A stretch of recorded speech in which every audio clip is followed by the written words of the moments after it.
Okay, we are live. Hey everyone, welcome back to the Worldhoppers channel, which is a collaborative channel between all different types of booktubers to come together and talk about books, and all of the AdSense will go to charity as well as any merch sales. So if you want to get yourself a snazzy sweatshirt like Leanna and Elle are repping, then you can get that at our Redbubble store. Is it Redbubble? Yeah, Redbubble. And that sale will go to charity. Great intro, Jesse. So we're going to talk about best books of 2021 today. We just recorded the worst books, so now we are going to gush about our favorite books that we've read from last year. It does not have to be a book that was released in 2021, just one that we read in 2021. So we're just going to kind of go in a round robin order. There's going to be kind of no structure to this. And I imagine we'll probably go off on tangents. So Elle, I'm going to pass it off to you. You're going to get us started with your favorite book. Let's start with like the best of the best. Why not just start it off with like the one that we want to talk about, and then have the video just like steadily we'll go down in quality. Just kind of decline from there. But end of the video was like, this barely made the cut, but it was like fine. Anyway, yeah, let's start with the best of the best. I finished the Winnowing FLame trilogy this year, and it was phenomenal. So I had read the first one last year and liked it a lot, and then had so many other books. As we all, that's the struggle with starting a new series, right? Is you start the new series and you're like, dang it, but I have so many other things I need to read before I can keep going with the series. And then many of you may recall, I was like, you know what? I think I can fit the second one in. And then I'm like, I feel kind of funny. And it turned out I had to have my appendix taken out. And I was like, okay, well, I guess it's not meant to be right now. So I picked up the second and third books this year and read them back to back, and then didn't want to read anything else. They put me in a book hangover, as the kids say, because it was so good that nothing, you know, when you read something so good that you're like, but I know nothing's going to be as good as this for a while. Yes. So the second and third books were very, very good. And it was just there's a lot of books I enjoyed this year, but because it was the completion of a trilogy, it just kind of puts it in a different spot. You know, like if you can stick the landing, it's hard to beat a good ending to a series. Yes. Man, you have me so excited to read that series. I can't wait.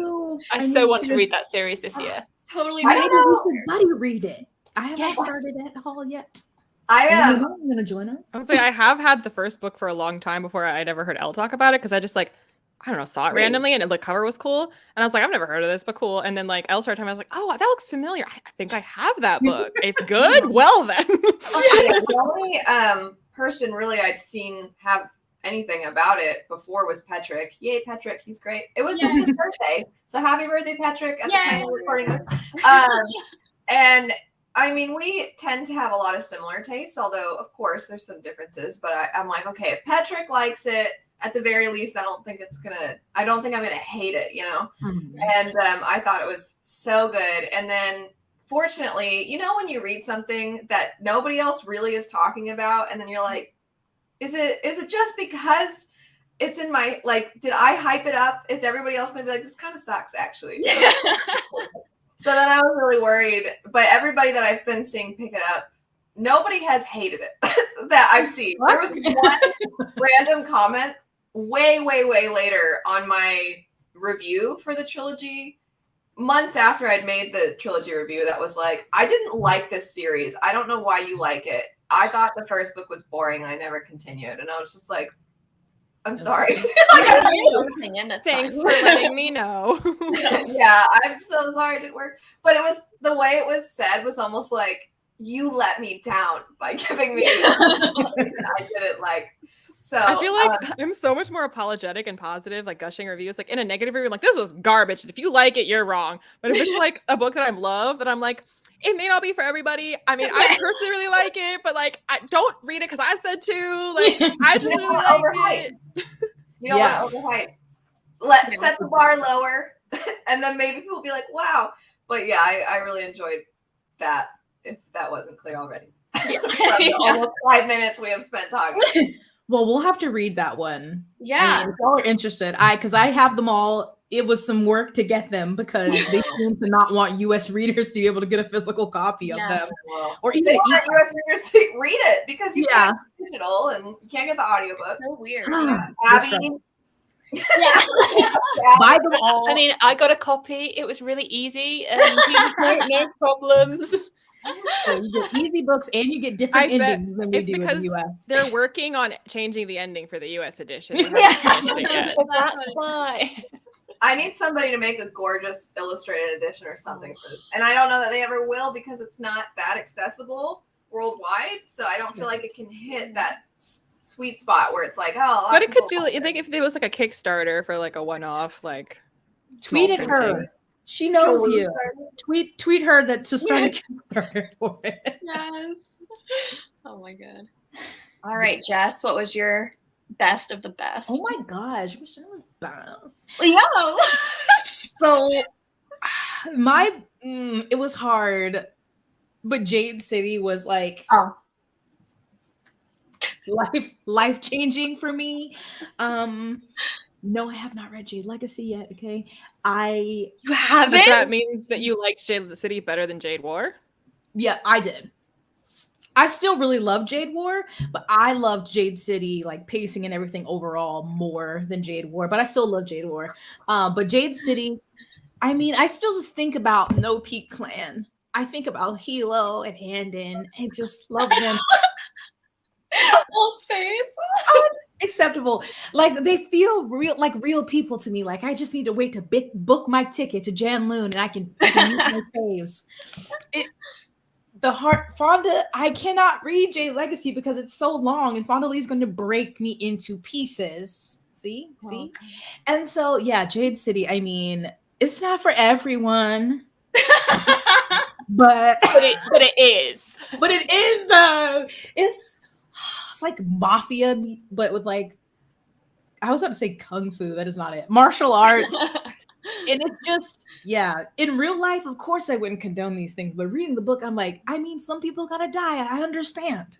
I want to add, I do think her characters feel super real. For those that don't know, I didn't love Jade City, but not because I thought that the concept was bad or anything. Like I loved the concept. I thought I was gonna adore that book. But Jess, what you said about how the characters feel really real, I agree, and I don't like them. So like I like you love so many people love Hilo, and I'm like, I freaking hate this guy. He's such a and it's, you know, there's some characters, fictional characters, that of course you can't condone their behavior, but you're like, oh, but like you're so interesting. And because it seems to me that Jess is afraid these characters are going to die, so Elle should read Jade Legacy and be like, die. I already know what happens. This is how much you hate Hilo after just Jade City. Oh my gosh. And then I already hated that guy a lot. And then I talked to Joshana, who's not here, but I was like, I mean, you can just tell me what happens because she had been reading on. She was telling me, I'm like, I'm so glad I didn't keep going because I think the characters would have upset me even more. Oh yeah. They would. But because I feel like Bethany, I don't condone his actions, but like Shay, Wen, like those, Andon, they're excellent. What's wrong with them? What are they doing wrong? I feel like Shay just is finding herself the whole book. Sometimes you do have to find yourself. There's nothing wrong with that. That's realistic. Okay. Anyway, we're talking about reasons we love. They feel very real. Like I think it's a really great book.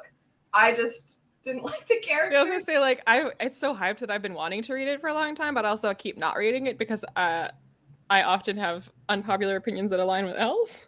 Yeah, when she didn't like it, I was like, ugh. I don't want to hear it. Yes, I like what you say about, I'll just pretend you didn't read it. Like, I had out loud reactions to this one and Jade Legacy. Like, I remember reading this one, and towards the end, I literally shouted at the book. It was like 11 p.m. My boyfriend had gone to bed, and I was like, no! And he woke up and he was like, Abby, what's wrong? What is it? What's going on? And I was like, sorry. The book. So and he was like, you woke me up because the book. I was like, if I don't finish it, then nothing bad can happen. But I did finish Jade War. Oh, but whatever. Nothing bad can happen because you haven't read Jade Legacy. Exactly. So just write your own ending. Yeah. I do that with a lot of TV shows where I'm like, if I never watch the final season, it's not over and nothing bad has happened. It's just always an ongoing show for me. It never ended. Exactly. So it doesn't work for everyone, but I loved it and I wanted an adaptation. Oh, it's gonna make an awesome TV. Well, I'm with you. I think the adaptation is gonna be great. And whenever people say, what's the next Game of Thrones? I'm always like, this has the potential, even though it's nothing alike in plot. Just there's some magic, but I feel like it's all about the characters. So it'll be like Peaky Blinders. I when I read Jade City, I was thinking about Peaky Blinders and Succession, and I don't know if you watched Succession. I literally just started watching Succession. I was like, this would be like the fantasy Succession. Yes, that's exactly. I want to do a video where I'm like, if you like this TV show, read this book, and Succession is Jade City. It's wild. Like if you like Jade City for like the betrayals and backstab and family drama, blah, like Succession is it. But blah. But yeah, I yes, it's like Peaky Blinders and Succession. That's what I was thinking of. So Abby and Jess, you both watched this show? I've literally just started it. We're like 3 episodes in. I haven't watched Succession. Okay, Jess, we need to watch it. Leanna, have you watched it? I watched the first 2 episodes, I think, and I liked it. I just haven't gone back to it. Is that on HBO? Yeah. Yes. I feel like it's a slow build. It is. Mm-hmm. It's very slow, kind of like Jade City, where it's like a slow build. You're getting connected to the characters, and then stuff goes down. I feel like I have to be in like a cynical mood, and I was just like, I think my mom and I had just been binging Discovery of Witches, and we were like, what to watch now? And like after like the drama and romance and all of that, and then I was like, Succession, I was just like, I'm not in the space for this right now. Yeah, you have to be in the right headspace because none of the characters are good people. No, and I mean that's a thing that appeals to me, which is like not specifically in the moment that we chose to begin it. Yeah, that makes sense. Yeah, I'll have to watch that. Yeah, Abby, was your favorite Jade War? Is that why you were holding it up, or do you have a different? Well, it was my second one that I was going to mention, but I thought someone else. I knew Jess was probably going to mention it anyway. So I do have another one, which. Yay! Leanna, look! So, yay! I just want you to know that I'm really happy for you, and I wish you all the best. And yeah, I've read Where Kings and Words of Radiance, so yay! And I really love them both. Which one do you like more? I think this one, because I predicted like all of Words of Radiance, and so it really messed up with the pace. So at like 50-60%, I was like, well, this is going to happen XYZ, and guessed everything pretty much. Wow. And so when I got to the end, I was like, where's the Sanderlanche? This is all really obvious. Oh, well, you're like the Vish of fantasy. Yeah, and so it felt really weirdly paced to me, but well, not weirdly paced. I loved it, but because I'd done really well with my predictions, it was just a bit weird. But I mean, they were both still 5 stars. I just had the Sanderlanche with this one, so I think that's why I preferred it. Also, the one in that is so emotional, I think. So good. It's what I still don't know if there's a scene that beats. I don't even want to say anything remotely as to what it is, but it's just like, oh my gosh, the willingness to. It's just so good. Yeah. So good. Whereas like, my favorite scenes in Words of Radiance were like in the middle of the book. Yeah. Me too. I'm trying to remember. They were just so good. They just lived up to my expectations because this has a lot of hype. And yes, it actually lived up. And I just have loved spotting all the Easter eggs and seeing the different links between the Cosmere. And I just reread Elantris, and I was like, Hoyt spotting when I found. Oh man, just wait for Rhythm of War. There's so many. I know he always says you don't have to read his other books to read different series in the Cosmere, but Rhythm of War is kind of like there's a lot. I want to spot the Easter eggs. It's so fun finding the links. I don't think I read things close enough to ever spot them because I've just read all of them so separately that when I read the first 2, when people say that, I'm like, oh my God, I have to reread them because I wasn't connecting anything or any Easter egg. I don't know. I mean, that's why I reread Elantris, because I read it back in like 2016 when I'd only just read Mistborn, and so I wasn't even thinking about bigger Cosmere connections. Yeah. I think it helps too if you watch other people talk about it, or you talk to other people, or you look at blog posts, and because if you just read and you're not online, and then you take your time, you read other things and stuff, I can totally see why. And Jess, you're relatively newer to BookTube, right? Yeah, because I read all of Mistborn Era 1, and I start Era 2 before I started BookTube. Yeah. And then I've read, I can't even remember if I think I read what's it called? Warbreaker before BookTube. I read Elantris right at the beginning, and then I read the first 2 Stormlights. And so it's been years between all of them.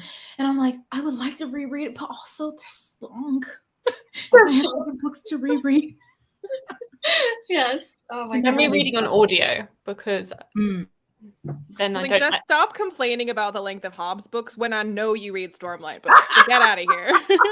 I know we were all like, for everyone except for Leanna in this group, there's a company. By the time this video goes up, they'll have launched, so I can mention it. But there's this company that makes, or they're brand new, and they're going to start their own business where they make custom sleeves, like their own sleeves that you can put around, right? Kind of like Nerdy Ink does, or Juniper Books, right? And their first one they're doing is Stormlight, and it's so cool. I can't wait. Oh my gosh. So if you want to see a picture? Yes, please. Okay.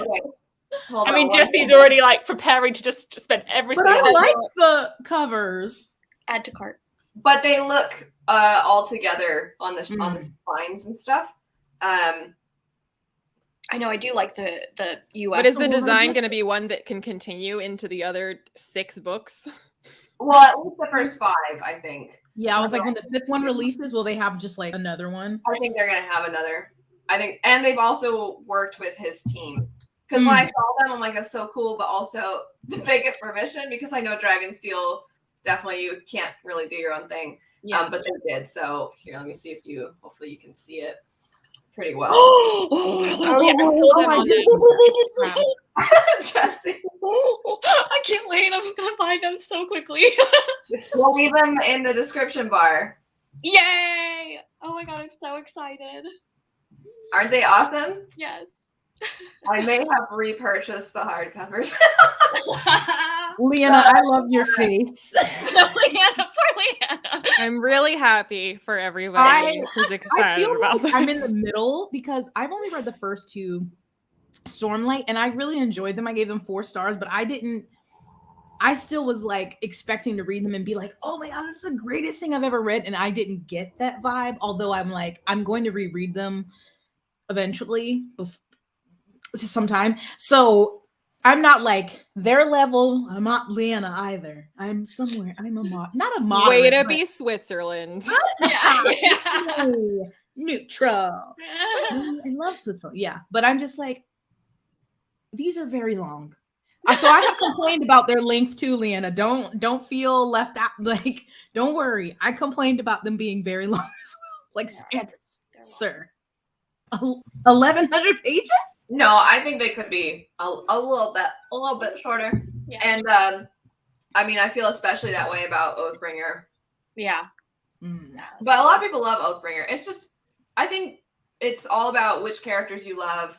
Yeah. And who the focus is of the book. Because if you love the character who the book is focused on, you're probably going to like that book. And what if you're like me and the only part of Way of Kings you liked was that interlude where there's that guy that lives in a place where they walk around in like an inch of water, so they all move real slow? If like that was the only part you liked, which book is the one that you're going to like? There will hopefully be a book about Hoyd, and then you can read it. Yeah. Oh my God, that's so funny. Have you read Elantris? One interlude with the 4 pages. I DNF'd Elantris. Oh, okay. Why don't you just stick with Skyward and just read that one on repeat? Yeah, Skyward. Hey. I was going to say, but now I'm hearing from Jesse that Titanic sucks, so there's just... So that's why I said read Skyward on repeat. Just keep rereading that. Yeah, just not read Star Sight, not read anything else. Yes. I would like to remind everyone here and at home that I liked Mistborn. And you did rate Well of Ascension 5 stars. I I did. thought you were going to say, I'd like to remind everyone that I do like books. Me too. But specifically Sanderson, like Skyward was not my first 5-star Sanderson book. Well of Ascension, I also gave 5 stars. What did you give The Hero of Ages? 3. She didn't love the ending.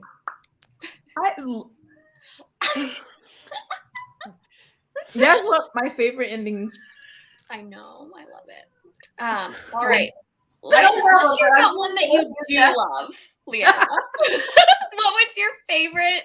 Was it Joe Abercrombie? I'm gonna How did you know? I was gonna say, like Elle, I'm choosing the conclusion of a trilogy. Yes. Because talk about sticking a landing. The Wisdom of Crowns by Joe Abercrombie, the third and final book in the Age of Madness trilogy, because it was so good. Joe Abercrombie has never wrung a tear from me before, but I was ugly crying. It was Wow. amazing. Leanna cries? Oh my god. I mean, I cry all the time when I have to read all these horrible books. I'm like, why? Oh my. I mean, it's like it's not only the third book in a trilogy, but it's also like the 10th book in an ongoing like world. So like, it's kind of hard to say anything about it except to say that I mean, everything that he has set up, he pays off really well. That there are obviously emotional things that happen.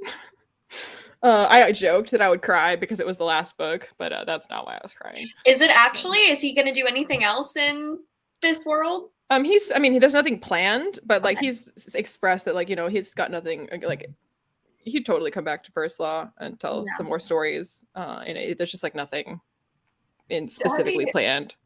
I haven't kept up. Has he talked about what he's going to work on next? Yeah, he's working on something wildly different. Oh. It's the way he described it to me in the most like convoluted way, and I was like, so it's like the Vatican Suicide Squad, and he goes like, actually, yes. That's what he's working on, the Vatican Suicide Squad. Yeah. But like I feel like he's having like problems like with it because he keeps being kind of like it's kind of like this and it's gonna I kind of like that, and he didn't sound like hyped. And then recently on Twitter there was some like prompt that I forget what the exact prompt was, but it was something like, name a book that you want an author to have written because you want to read it or something like that. And he was like, mine, because then it would be done. Uh-oh.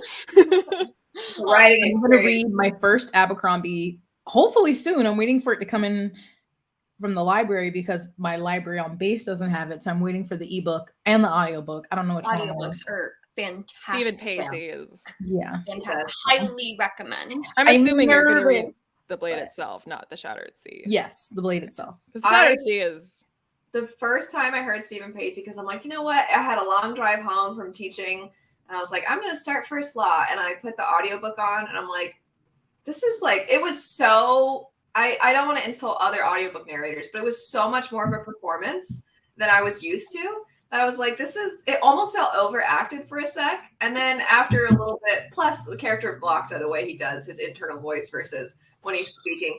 So then after a bit, I'm like, no, this is a very talented person. That's what it is. No. In an interview at the end of the Sharp Ends audiobook, they interviewed Joe Abercrombie and Stephen Pacey together, and kind of talking about like what it's like hearing your work read aloud, what it's like reading this aloud, etc., etc. And I mean, obviously, like most audiobook narrators are actors, so they don't. I guess some do only audiobooks, but like they're usually actors. So like they're asking Stephen Pacey like, what is he like? What is his favorite kind of gig to do, or like how is it doing audio versus other stuff? And he was like, it's kind of like the absolute dream gig because I get to play all of the characters, not like, the characters that he'd never get to play, like Artie and Pharaoh, like not, he can be everybody. And he just gets to like stretch his like acting chops and just do it all as a one-man show. And you can tell how much he like has fun with that. And I know that like he tried out a few different accents for Pharaoh before landing on French. And which was like, oh, yeah, that works. And then Joe Abercrombie was like, I did not picture Pharaoh as having a French accent when I wrote her. But then I heard Stephen Pacey do it like that. And forevermore, when I wrote her, I pictured her with a French accent. Every time Pharaoh calls them pinks, I'm like, oh, that's what she would shout at me. So funny. Pinks, you pinks. Yeah, all right. My favorite is, oh boy, I'm so excited. Abby might know. I've got a theory. Yeah. Project Hail Mary by Andy Weir. Oh. What? I'm judging you. Jess, did you read I it? haven't read it. I haven't read it yet. I am supposed to be reading it this month for a vlog for my patrons. And well, I've just been in I don't know. I've been trying everything and I haven't gotten far into it, but I just didn't guess that one. Okay. It's Well, not connected in any way, right, to the other two. It's like totally a standalone. Totally separate, yeah. So it's similar to The Martian for sure, and I think that the biggest criticism of it is it's like a little copy on The Martian. It's not. It is.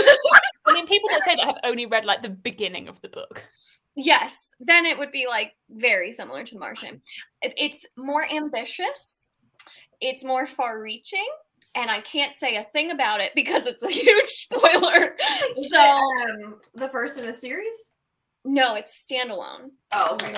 It's Did he there's- crowdsource his science again, like for The Martian? I don't know, actually. I'm not sure. The science is written in a very similar way. I personally love how he writes his science because I find it like still complex, but to a point where I can still understand it and follow it, and it makes me feel smart because I'm like, oh, I know. I feel like it sounded like it was like a dig, but I actually really like that he crowdsourced his science because, like, if you're being an author is a skill and being a scientist is a skill, and like work together, you know. So like, I kind of love that. I mean, that's I how he can't did speak it. to the accuracy of the science. Well, in yeah, it. I have no idea how accurate it is, and there are some things where you probably have to suspend your disbelief and be like, okay, I gotta go with that. Like, there are things that happen quickly and things that, you know, are probably like, okay, that's sure. But if you can kind of suspend your disbelief and accept it, it is so good. And there is a character, and I can't say anything about the character, but it will be your favorite character ever.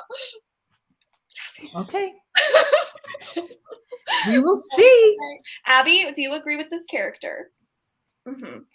It's the best character ever. Now, if Amazing. you really didn't care for The Martian, If you really didn't care for The Martian, I would still say give this a try because the introduction of another character adds something completely new. You mean like more perspectives? Kind you of get character, two or just like timelines in it. You do get two timelines. You are still in the head of one character who is similar to Mark Watney. So if you hated Mark Watney, you might really hate this character. But I think they're different enough. Just the introduction of this one other character, I feel like makes it different enough. And because my friend just recently read it and she was like, I don't know, you didn't like The Martian, so I don't know if you're gonna like this one, because she felt like they were very similar. I mean, she loved it, but I'm like, well, we're gonna see because I have to read it. I heard the audiobook is good, but my library doesn't have it, and I don't know about it, so I'm just gonna read the physical. Like an Audible exclusive, the audiobook. I also couldn't get the audiobook. I know, right? So I physically read it and still had like the best time ever. It was just so much fun. I couldn't put it down. I loved the character relationships, and the ending, while it's far-fetched, was just like, oh. It won the Goodreads, right? Mm-hmm. Yeah, I think it deserved it. I was gonna say that's not necessarily a mark in its favor. Exactly. I think it deserved it. I do not think this is overhyped. I think it's just wonderful and sweet and just so cute. It's cute. It's just like cute. It's so cute. It is so cute. You'll understand. You will. It does make it's the right adjective. It is. It's like cute, cinnamon roll cute. It is. I mean, that's a big plus for me. I always like. Yes, I think you would really like this character, which is why I think you. Is it a dog? Because I mean, is there what? I said, is it a dog? I like it if it's a dog. No, it's not a dog. But it's I don't think so. Just to clarify, it's it's pretty easy to get me with a dog character. I just love this book. I'm just saying, Farseer Trilogy, Night Eyes. See, but everyone says Farseer Trilogy so sad. It's so sad. traumatic. But Night Eyes like has my entire heart and soul. So if like, and I mean, I like dogs, but I'm not like. Anyone I would have rather read a book entirely from Night Eye's perspective than Fitz. That would have been better. We are pack. Yes, but yeah. So, anyways, Okay. I'm love encouraged. it. It's the cutest book ever. Ever?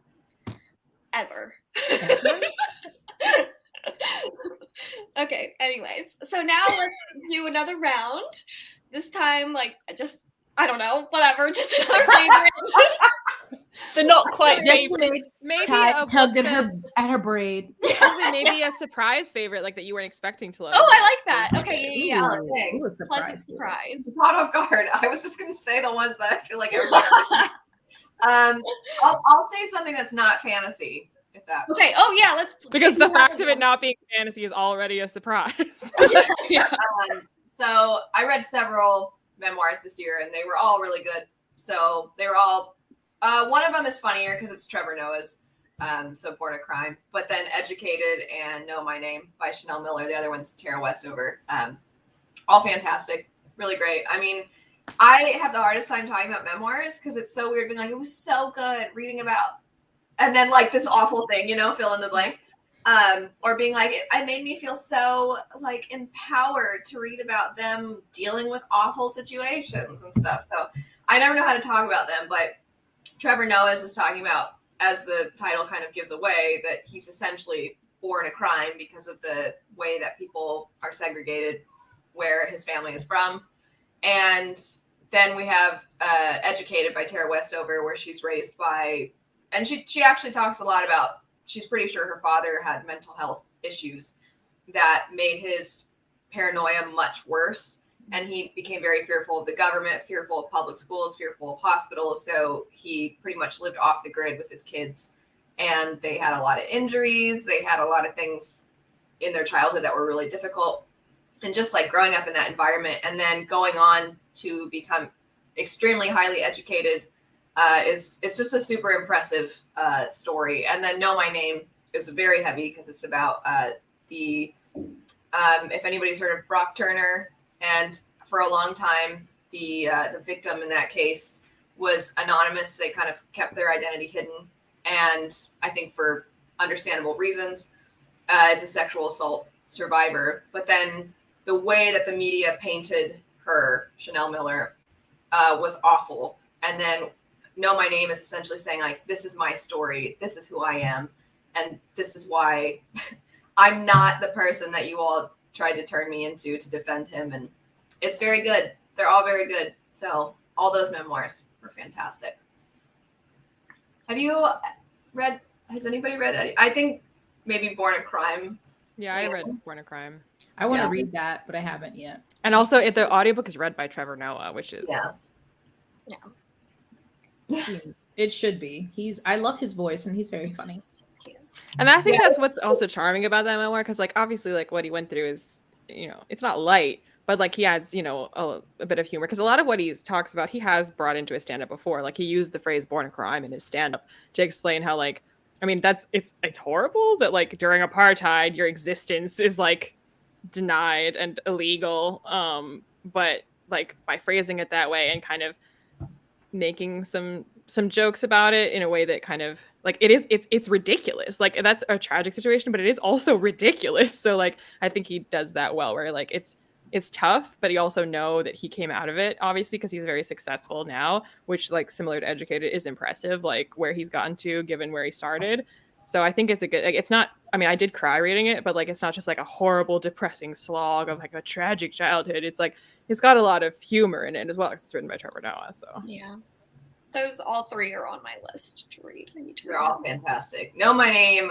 So I don't cry reading books, but Know My Name, I almost started crying immediately. I was just like, oh my gosh. And then, so she has the reason that it kind of, her story sort of started to shift was because her statement that she made, typically when people make a statement, like a victim statement, I'm forgetting the actual name, Leanna, you might know. But when they can like basically state their opinion before the, what am I trying to say? Before the sentencing, essentially. And victim impact statements? Yes, thank you. She was like, you know what? I'm I'm going to lay it all out there instead of just having a simple, like, I think that he, something simple. She dug in for a long time. And then that went on the internet and that got shared a lot. And so many people were so moved by it. And it's amazing. I'm like, how did you not burst into tears while saying all this? It's so good. And it's in the back of the book. So she references the impact statement several times. And then once you get to the end, you can read it and you're like, oh my gosh, it's so good. And it's funny because she also, all of the ones I mentioned, like Leanna said with Trevor Noah's, they're all narrated by the people who wrote them. And hers, she, even in her narration, I feel like has to pause sometimes because it's such an emotional topic. But if you see her in real life and you hear her voice, she's very calm and like very pleasant and nice and just such a like lovely person. And then to have this like amazing, I'm going to dig in and get you kind of a statement. It was so satisfying. And that's why I feel weird talking about memoirs, because it's not fictional. You know what I mean? Like, Right. I was like, yeah, I get that guy. Reading a memoir and you're like, your life was boring and didn't interest me. Like 1 reading star. like life experience is weird. Yeah, that's why I usually try, even if I didn't like them or if I did love it, I feel weird rating a memoir. Like, I yeah, know. 5 stars to your life story, 4 stars to your life. Yeah. I try to remember that, like, just because like this is your life doesn't mean you wrote it well, like. Right. Hers, I think, is written very well. I gotta say, I can't look at 1 stars of memoirs.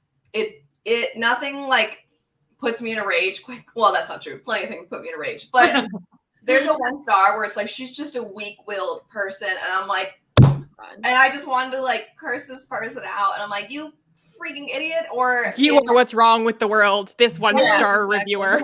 Educated.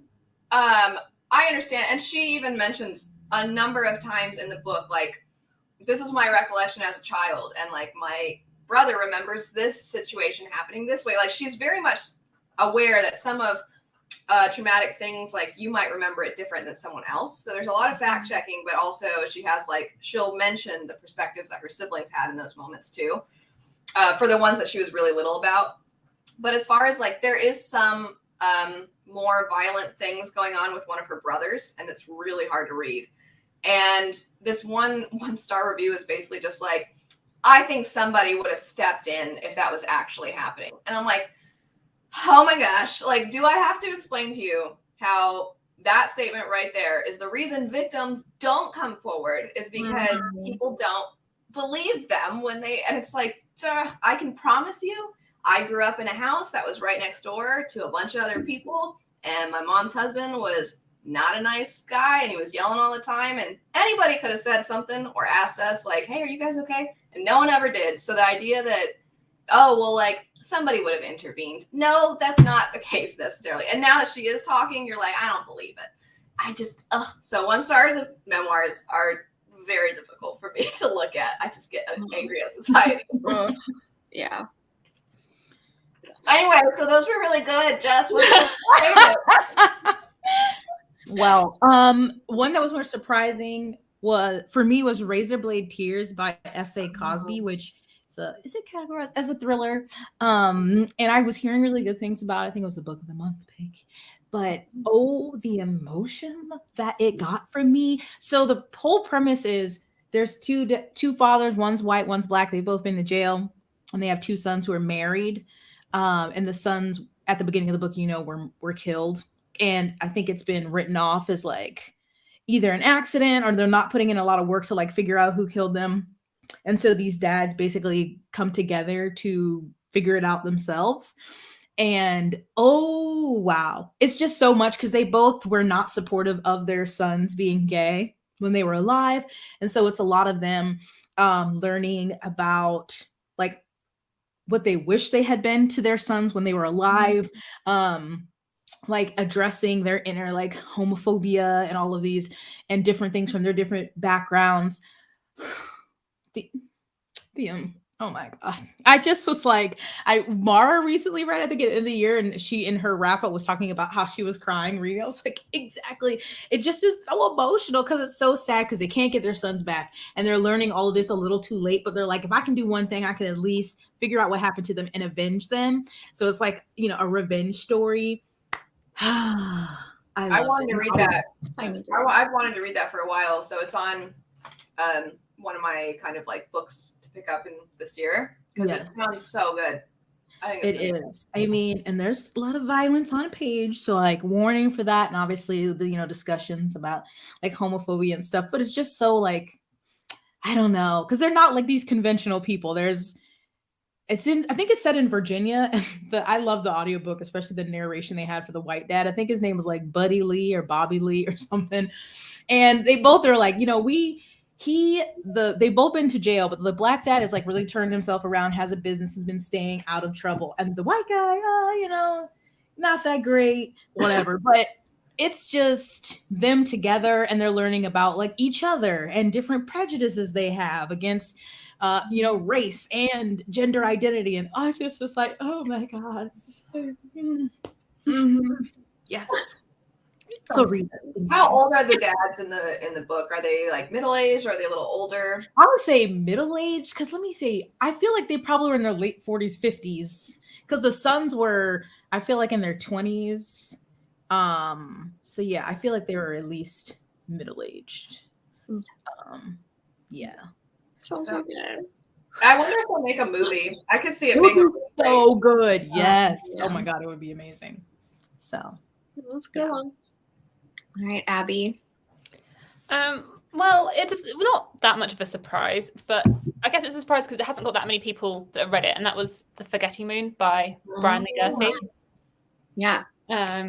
Which I know Patrick has loved and read it, so that's like a good enough reason for me to think that I would like it. But not many other people have read it, and it's a epic fantasy, dark. Like there's some grim scenes in it, and it's just got loads of my buzzwords in it. So it's got a castle with secret passageways in it. It's got assassins, and it has very unlikable characters. It has the whole prophecy and religion aspect to it, with like there's a religion and there's different continents and they've interpreted it differently, and so they both actually end up worshipping the same person, but they have very different ideologies about it, and different races of magical creatures and magic and chosen one, not chosen one, who is the chosen one, who does the prophecy relate to. It was so good. I So haven't heard of this. Is it a standalone or the first? It's the first in a trilogy with the third book coming out this year. Yeah, I think Alex has also really liked it. Oh my gosh, it's 800 pages. Yeah. You can do it, Jess. Yeah, it was like 700 pages, but the text is really large. Oh, okay. Quite big. I love how floppy that book is. Yeah. Oh yeah. Yes. Beautiful. I love the UK paperbacks for like First Law and Hobb, but they're so like tight and small. Yeah, I think this is a US book. Okay. The Forgetting Moon. Abby, is it a self-published book or is it? It's Saga Press. Okay. But he's a YouTuber. Yeah. The author. Really? I think I've seen him in comments and stuff before. Yeah, but like the twists, the turns, I'm like, okay, we're going this way. Okay, no, we're not going this way anymore. Right, we're changing direction. And I'd say like this one just reads like an epic fantasy. Probably if you like John Gwynne, I would recommend it for people that like his works. I was very excited to pick this up, and now sorry. That's amazing. Leanna, have you tried Shadow of the Gods? I know we just talked about this the other day and I'm totally spacing. I kind of wanted to, because I was like, well, people say it's kind of even better, and for me that would mean, oh, maybe actually good. But like, so one of my patrons was reading it and shared some stuff about it, and I was like, no. And then I heard that there's a snake god called Snacka, and I was like, no. I can't read a book and there's a snake god called Snacka. It's like not in it a lot. It's referenced a little. It's kind of just like their lore. I think Shadow of the Gods was quite good. I liked it. I mean, if I was going to try John Gwynne again, it would be that. And I thought I would. And also, the narrator of the audiobook is a narrator that I really like, I believe. I think it's Colin Mays. So I was like, I mean, people say this is really good. I like that narrator. But then again, like, several of my patrons. The narrator for this does the Red Rising trilogy. series. Oh. Oh, I thought that would be a selling factor, but I guess No, I not. hate the audiobooks for Red. The only audiobooks for Red Rising that I kind of like are the new ones because it's multiple perspectives, so they have multiple narrators, and they still have the same narrator for Darrow, and I'm like, but Abby, I was gonna say though, when you were describing it, I was like, that sounds kind of like John Gwen. It does, yeah. You Yeah, sold it's me a with bit- that. It's a bit darker than John Gwynne, especially book 2. Like this one has one really dark scene in it, and I read it just before bed, and I was like, you know, when you're like, just one more chapter, and I read that just one more chapter, and I was like, I can't go to bed anymore. Like, okay. Is it dark? I was like, I need to go and watch something really light-hearted now because that was dark. Whereas the second book is more just even sprinkling of dark all the way throughout. Is it dark like torture type of thing, or okay? Yeah, there were parts of the person's body that were being removed that shouldn't be removed. Okay.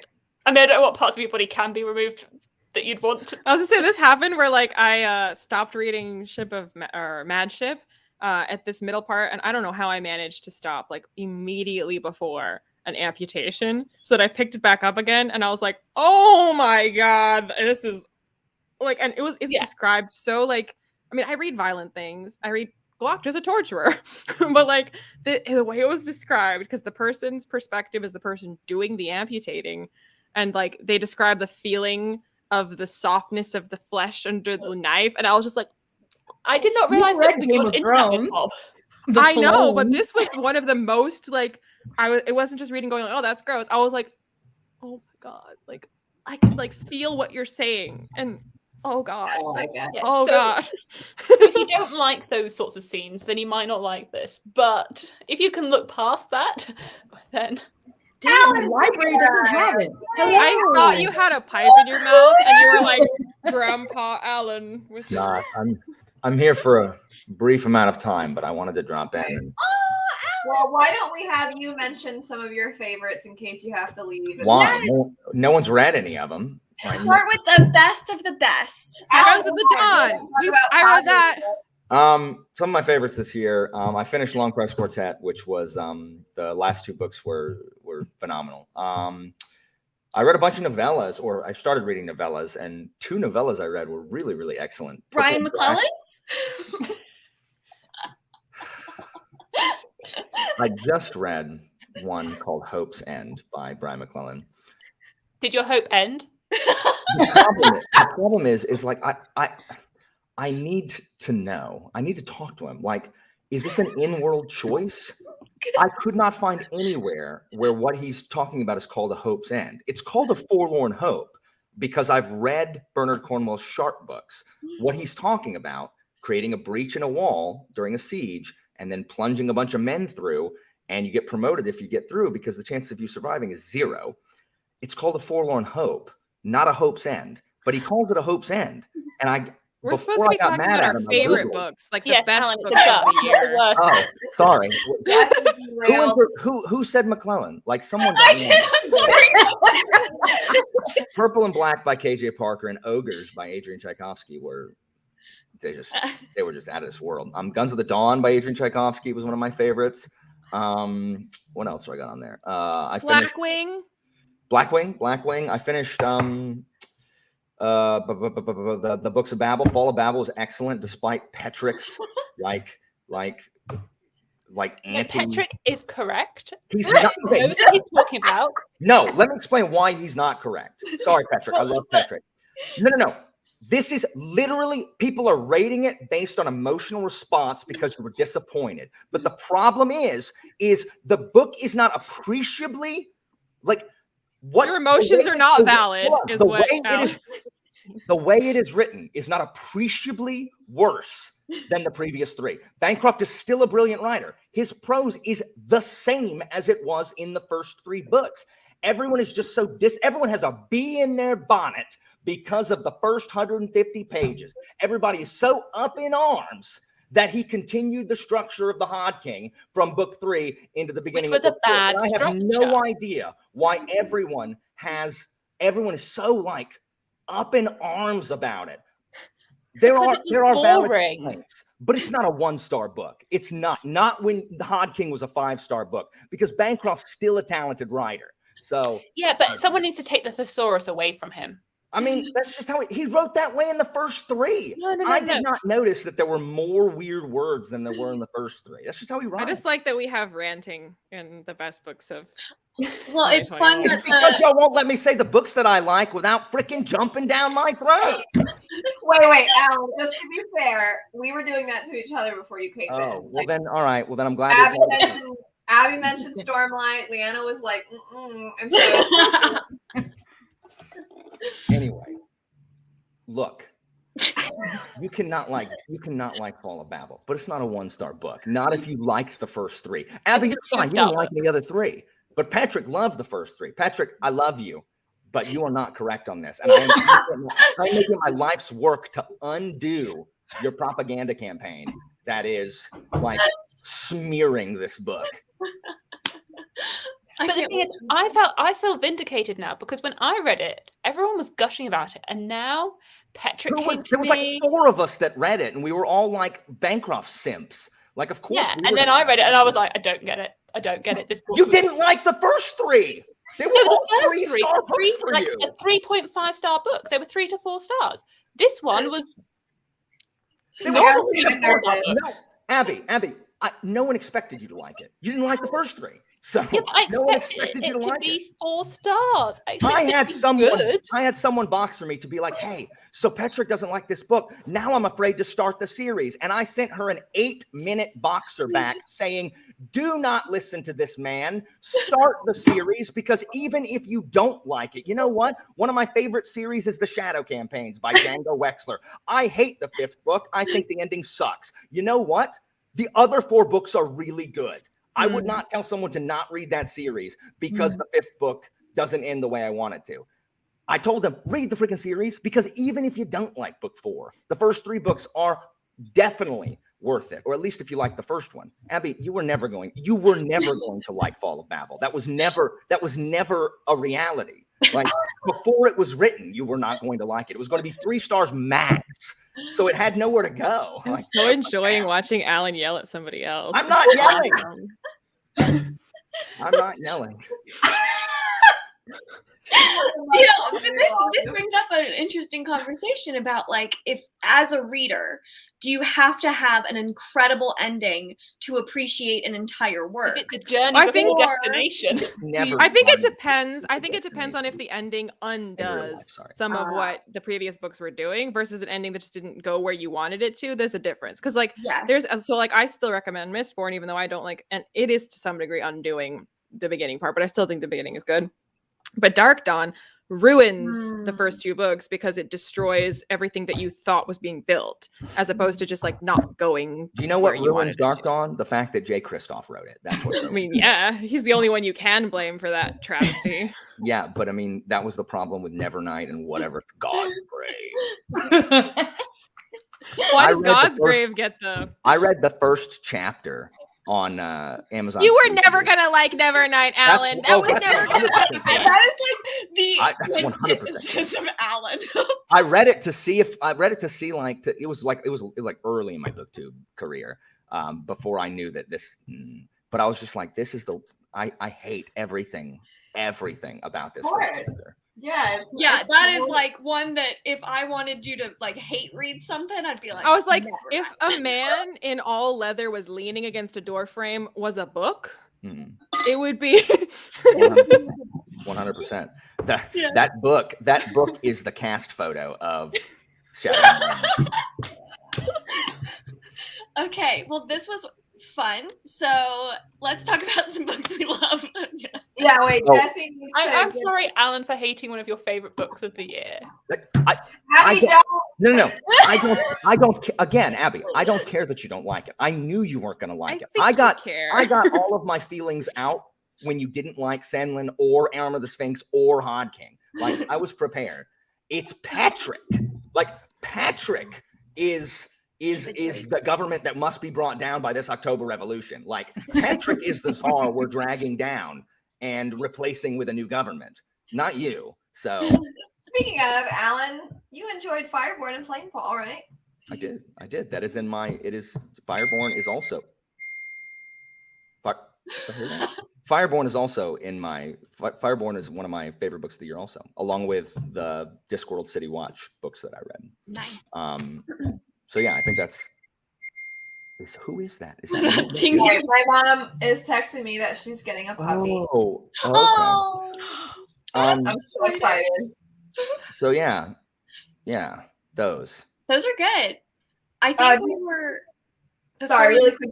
Discworld, Yeah. what? Alan, what was it called? Oh, the City Watch. I finished Discworld City Watch for the first time ever because I'd never read the last book because I'd stopped reading by the time Pratchett came out with it. So I read the last one and had to say goodbye to Vimes as a main character, which made me sad. It was really good though. So I finished that.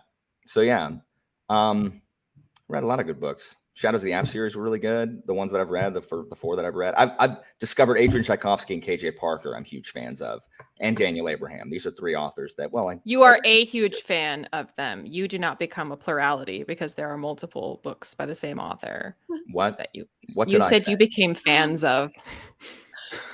That's the puppy my mom is getting. So cute. That's cute. And also, Leanna, shut up. How about that one? I thought I was helping you out. You Tell really? her she has to give the puppy a human name.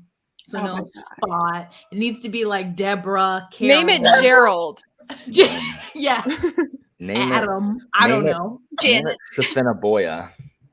I mean, our last dog was a giant mastiff named Leonidas. That's an Because excellent my name. mom loved So That's a mouthful. Leonidas dies. So Well, yeah, Leo did die. I mean, he got old, but did he die in a hail of arrows? no, it was super. So, Then we will I'll fight in the say- shade. my mom loved Gerard Butler. It's like her celebrity crush. And when we got that mastiff, he had a red collar, and I was like, it's like Leonidas, but we always called him Leo. But he was such a sweet, just flop over, I just want belly rubs kind of a dog. He was the least aggressive dog ever. So it was kind of adorable too that his name. I feel his like full Gerard name- Butler would be that way. If he, yeah. So real quick, just fill me in. Jesse, what were y'all's favorite books of the year? This was my favorite. Roger Hail Mary, Elle? Winnowing Flame was the first one I mentioned. Nice. Abby is. I saw Forgetting Moon. I was in the waiting room when she was talking about Forgetting Moon, and then Stormlight. Oh my gosh. One more. Seriously, I am one. Oh my gosh, Jade Legacy away from never finishing the Greenbone Saga. One. I am one more away. Has and it got? I will never finish that series. Is it because One it's more. too hyped now, Alan? Are too many people reading it? Is it not? It is. hipster enough for you? It is the mass hysteria surrounding Jade Legacy. One more, oh my gosh, and I will never finish that series ever. Honestly, if it helps, take one more. Shoshana liked it, but I think she gave it 4 stars. So it wasn't Heavens. perfect to her. And Alan, I think it's just our small corner of the internet that is No, really hyping I'm up on Twitter. Greenbone, because if you look at Goodreads, it doesn't actually have that many ratings. But it got that special It has edition from 4.8. Illumicrate. It It has wouldn't get in a 4.8 special with edition. 10,000 ratings. It's Yeah, insane. but it's only got a couple of thousand ratings, I'm looking. which is not a lot when you compare it to Anyway, Okay. Jesse, what was one of your surprising favorites of the year? Oh, I think we actually were at Leanna. Sorry, Did you I say didn't your get- surprising Leanna, one? I'm assuming wisdom of crowds. Moving on. Jess, what do you have? Leanna, you go ahead.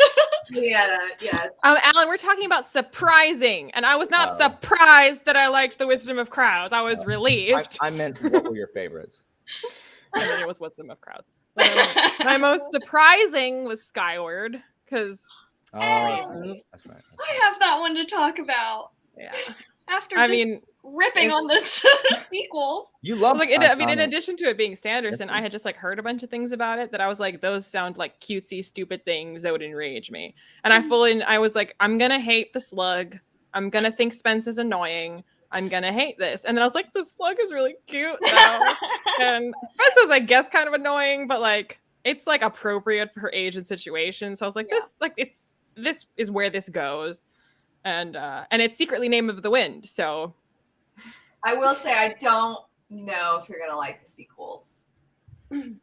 I mean, But Jesse has certainly talked me out of Jesse reading loves Cytonic. Cytonic. I loved hearing Jesse talk about how much she likes Cytonic. We just did a whole rant session earlier today filming Worst Books, so I've already like ranted about Cytonic. So I was going to give Skyward some love as well because I thought Skyward was... Did you or did you not like it? It's you can't even just talk about it. I don't even know what it's like. I feel like Cytonic reached up and was like, "No, you stay down here with me."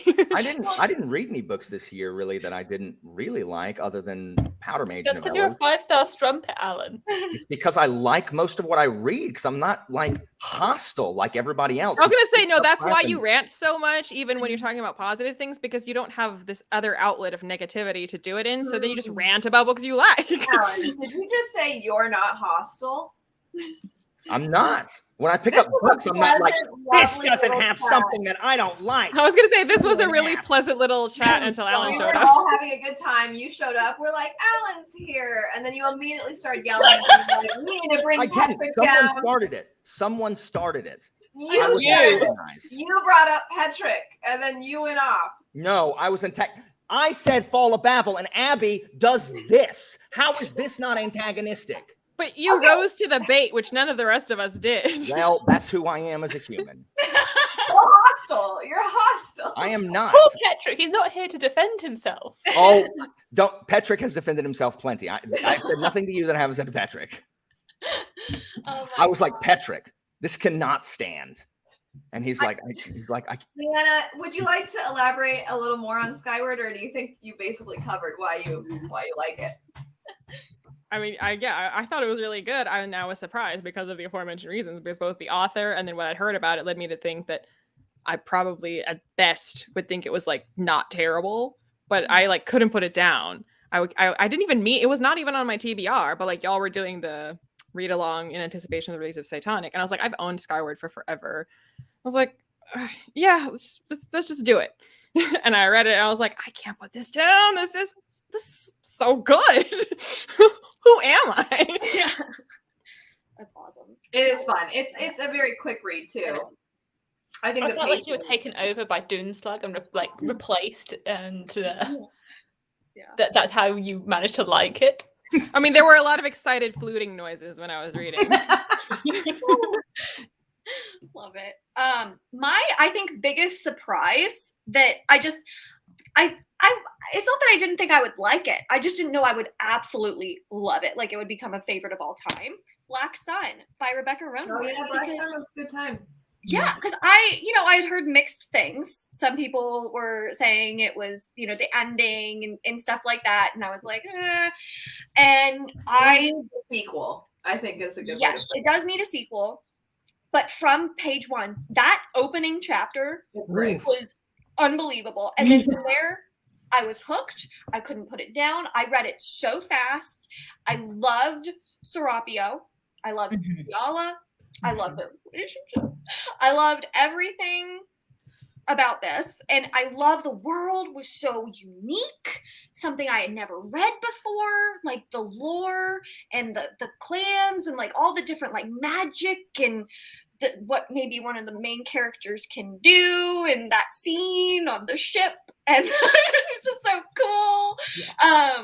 So I just loved it. I loved the magic in the world and the characters, and I just could not put it down. And I'm not one of those readers where like an ending like ruins the rest of the book if I don't like love the ending. Like I thought the ending was abrupt. Like I do agree for sure, but I still like loved the lead up to it, and I think that we'll get some answers in the second book.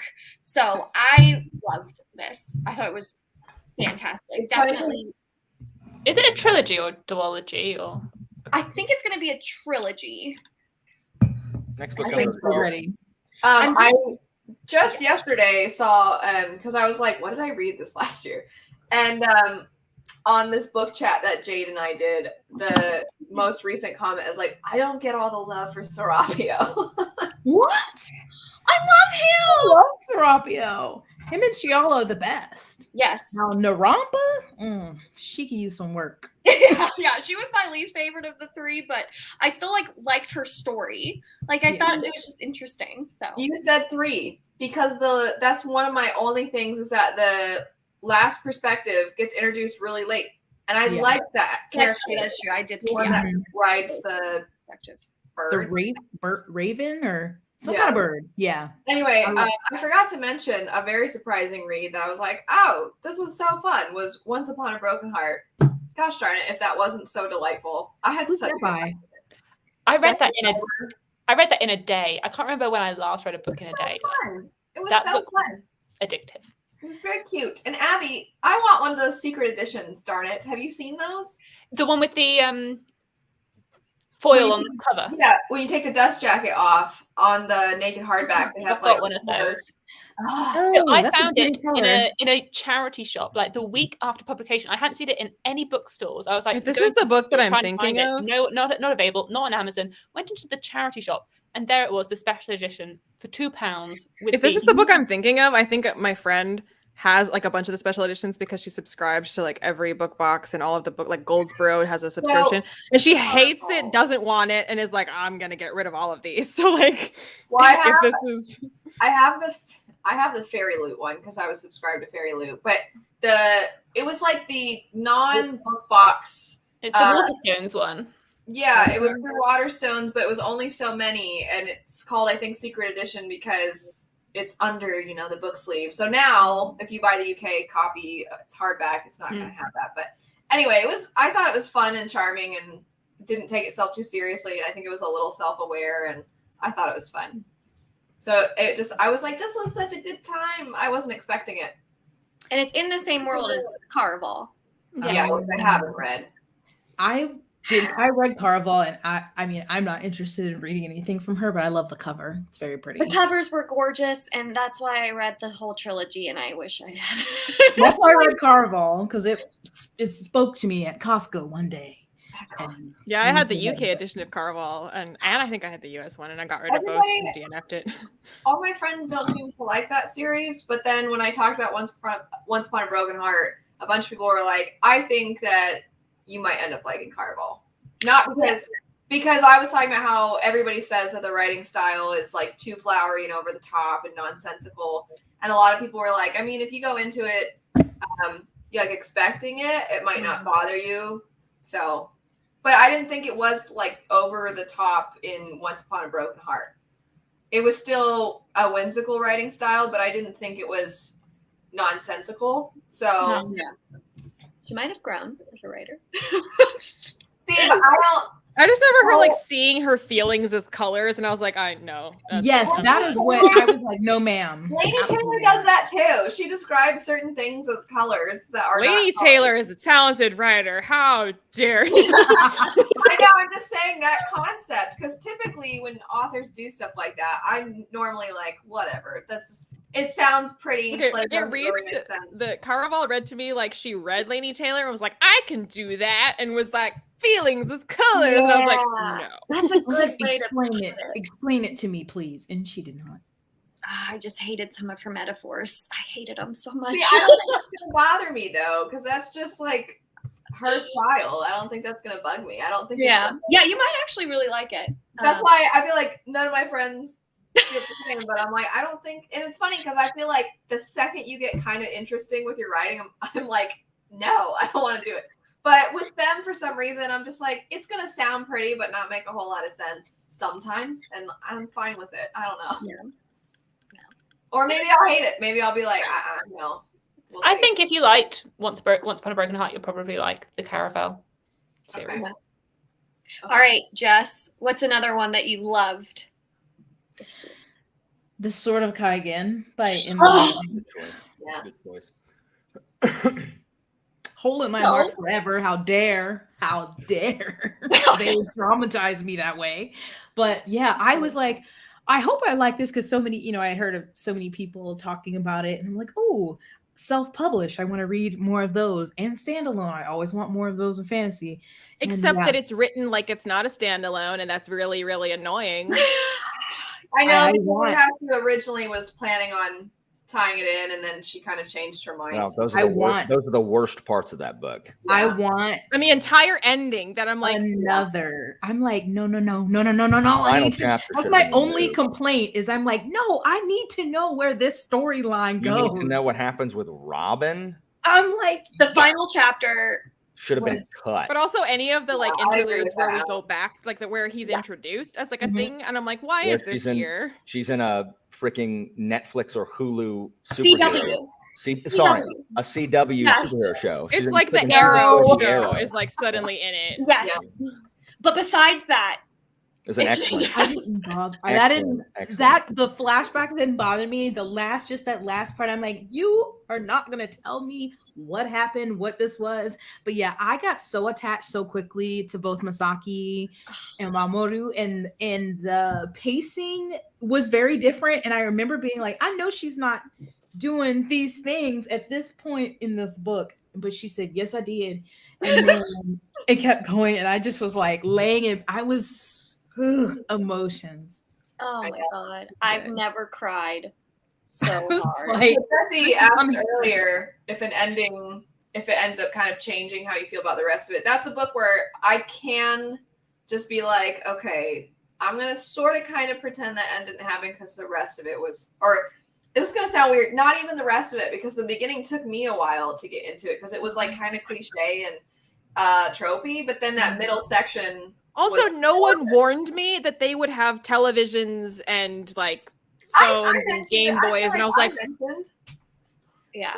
By the way, shocking going into it. I just want to say, hopping back for just a second, I was curious. Strange the Dreamer and Carval both came out the same year, so I wonder if it was like a trend, that writing style. Maybe. Anyway, Lainey Taylor did that in Daughter Smoking Bone well before that. I didn't think that her writing in Daughter and Smoking Bone was anywhere close to the like over the topness that Strange the Dreamer is. But either way, sort of Kaigen. Sort of Kaigen is amazing. I loved it from the beginning. I connected to it from the beginning. Yeah. And so that one, I like look back on it, and at the time I rated it 4 stars because I really didn't like the last chapter, and I really didn't like the flashback stuff. But looking back on it, it's one that like I think I should bump up because the emotional impact of that one, like how hard it made me cry and like how much I felt for those characters, like that duel at the end and like all that stuff, like was just the duel was great. Another I would like to see on screen, like an adaptation. Yeah. So I might go back and like raise the rating just because of how much it stuck with me. Like, oh my God. Emotions. Leanna, were you not fussed about it?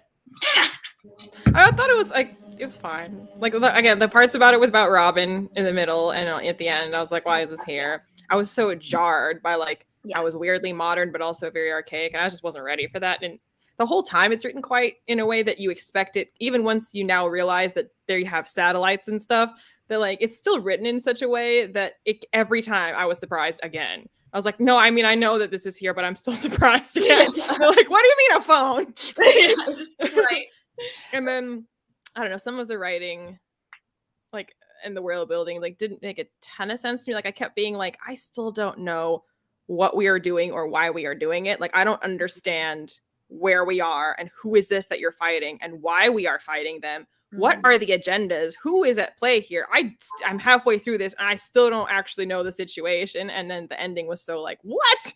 So like, I just had too many problems with it to really fully love it. I mean, I thought there were some really good parts of it.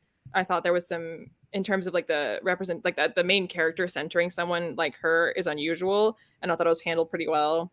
And she like a lot of complex emotions, but I thought it was very imperfect, and I feel like it has a lot of potential, but I was like, they would need a lot of reworking for me to truly love it. I want her to write another book so bad, like in a different one coming out this year. Who, Wang? She's coming out with another book this year, I think. A novella. Yeah. I want like a slick novel. Novellas are great, but like I've never had a 5-star novella, so I want like a. I've had one, and it's Ring Shout. Well, Ring Shout, yeah, Ring Shout was. I've been loving the novellas that I read, but again, I read crap nobody else does. So maybe you should read The Paper Menagerie. Ooh. by Ken Liu, is that a novella? which I can't talk about as a 2021 favorite, but I'm reading it in 2022 and I'm like halfway through and it is so good. Aren't those short stories? Is that a novella? I thought it was short stories. Yeah, short stories. Oh, I got it. Because he also wrote Exhalation. Wait, Alan, you're like novella, but short story? Oh no. There's too short. Like 30 pages is like, there's just a difference. Like I've read short stories also. I have not been as successful with those as I have like the 170 page mark type thing. Like short stories, most of them are too short. I mean, I feel like when I have liked short stories, most often it's been like because it's in an already established universe and they're all already in that. So like I love Sharp Ends by Joe Abercrombie. Everyone's shocked. But like the Witcher short stories that we open with, I really like those. So stuff like that where it's like we're not having to be introduced to an entire new situation every single time with each story. It's not long enough to like actually care. I think the Witcher short stories are weird because they are the introduction. Even though I think Sapkowski writes them, they're some of my favorites. I wouldn't have liked them if I hadn't played the games first, but I liked them since I played. I like the short stories more than the novels, but yeah.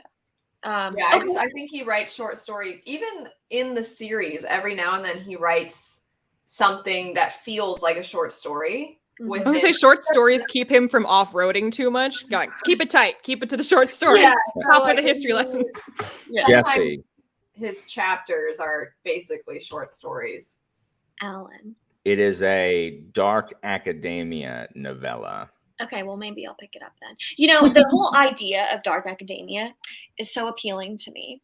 And then I've never actually read it. I was going to say, like, I always say that I like dark academia, but the truth is I like The Secret History and everything else is garbage. I actually, like, I don't think I've ever read anything dark academia, but anytime anyone puts out any dark academia content, I'm like, you haven't read I just keep chasing that high from Secret History and nothing has lived up. And I'm always like, ooh, another one. Nope, you're crap. Ooh, another one. Nope, you're crap. You haven't read Ninth House? I like Ninth House, okay. But it's not, I mean, it is dark academia, but it's not. Like, it's a fantasy book. Like, there's so much about it that's like that. It's like a fantasy mystery history of Yale book. Thank you. Yes. It's so much. I'm like, I don't care this much about what you went to Yale, Lee. Damn. She made sure you knew that. I was so like, get over it. I've never finished the Secret History. I've tried to read it 4 times and I can't get past how effing pretentious Miss Donna is. And the audiobook is one of the worst things I've ever heard in my life. It is absurd. I'm pretty sure Donna Tartt reads it.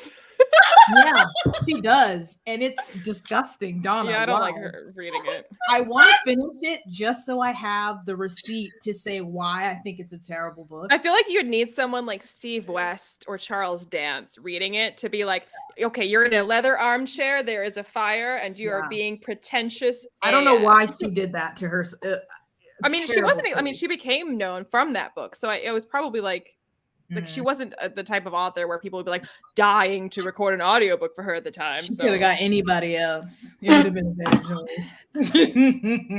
I love how these devolve into books we hate.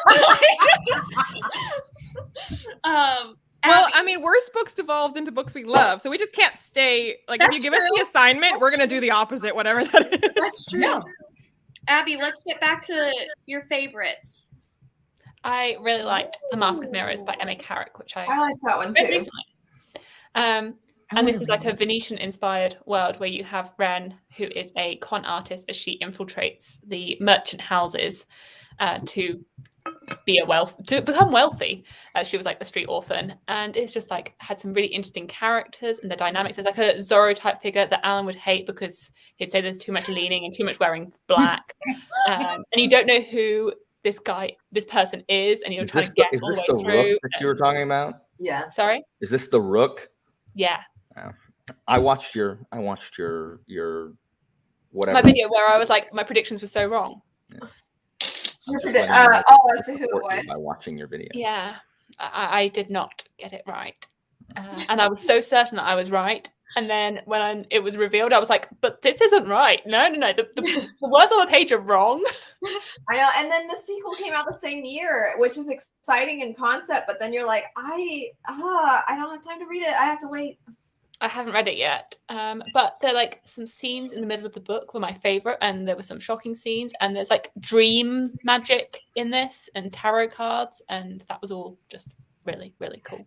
And the I didn't ballroom realize it politics, was so the shocking. political machinations between people, and she is actually a con artist.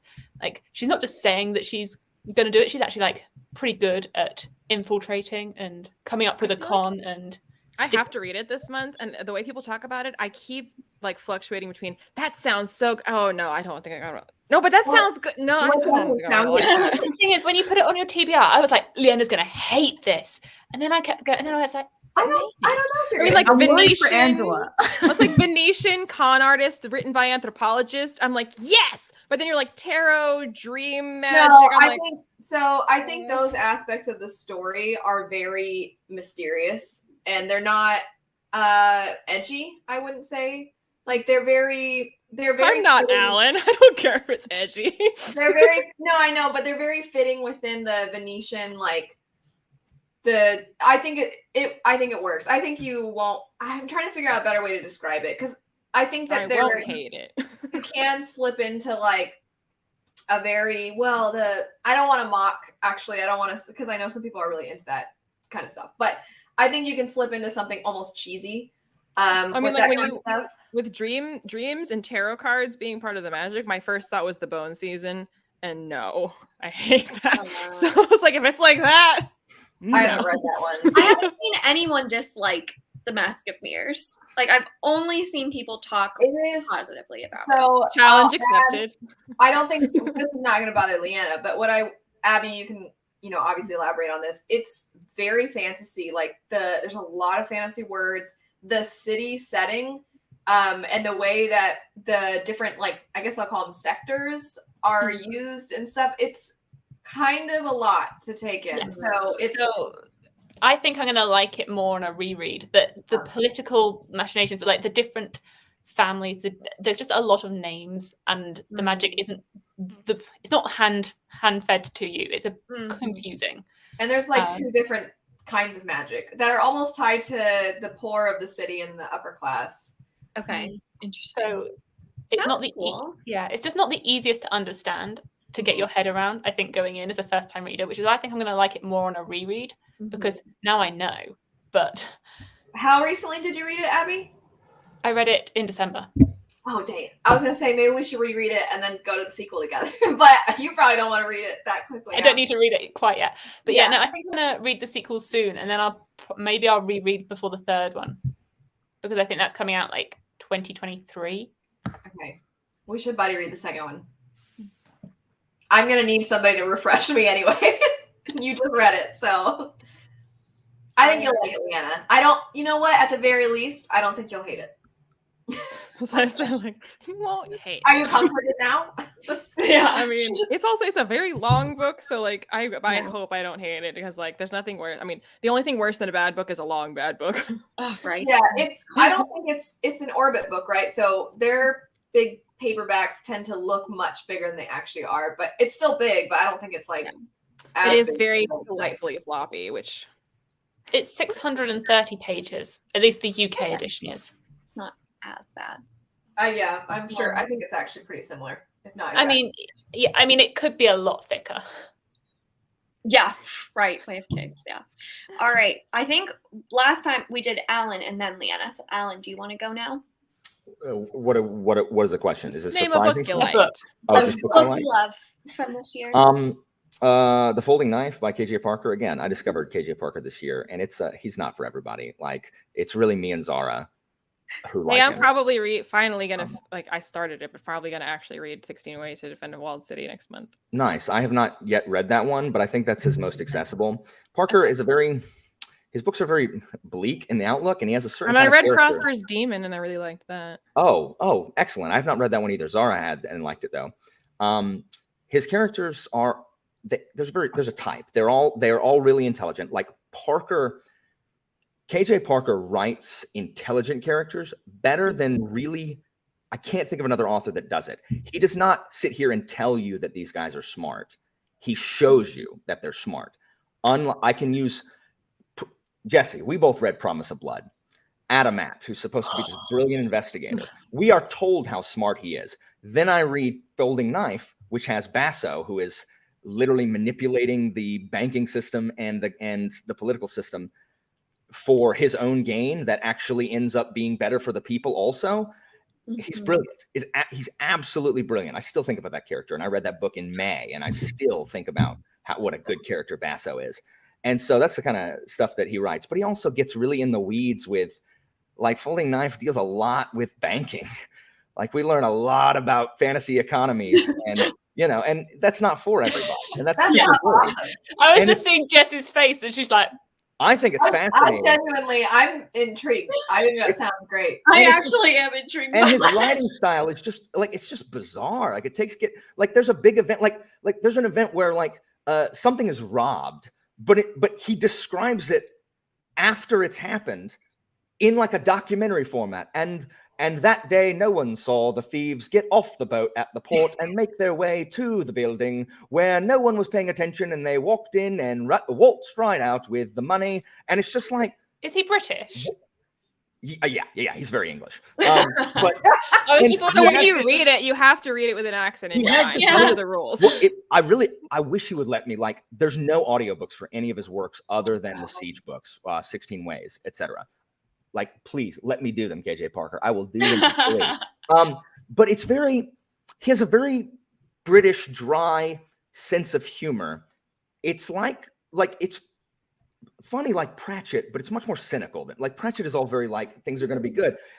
Parker's much like, hey, don't humans suck? Isn't that hilarious how terrible life is? I was going to say, like, Abercrombie. And also, Abercrombie talks about economy. Zara compares his character work and sense of humor to Abercrombie. And you started off by being like, he's not for everybody. And then you've said all the right things. Give it a minute. The character work is fantastic.